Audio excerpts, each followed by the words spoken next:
Taga saan kayo kaya ulit? Ano yun? Santa Rita. Ito, medyo upload ko lang to, pero kasama nyo na ako.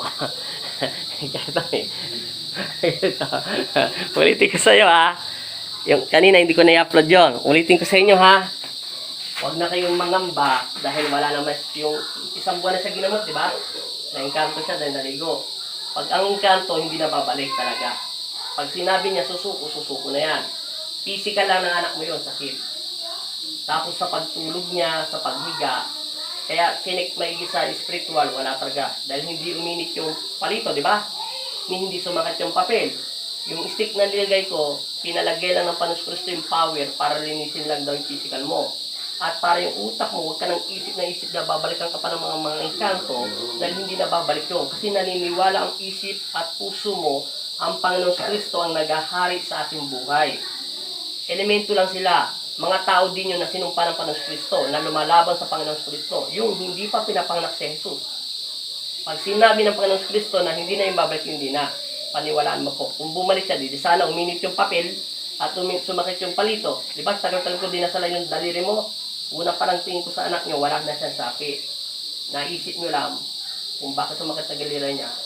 Baka naisip nyo, bumalik. Hindi na siya babalik. Paulit-ulit sinasabi sa live yan. Liban lang kung ang makukulang mambabarang ay bayaran at may subo.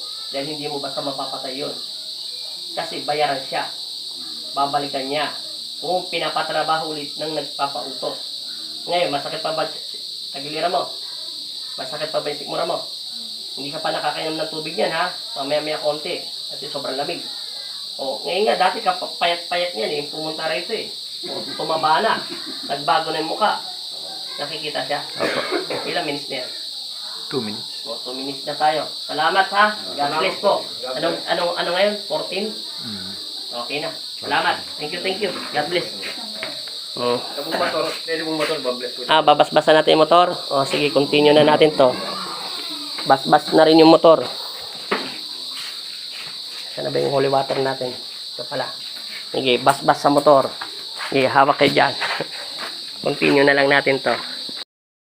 Basta yun. Sign of cross. Sa ngalan ng Ama at ng Anak at Espiritu Santo, amen. Masamang espiritu at mga masasamang elemento, lumayas kayo sa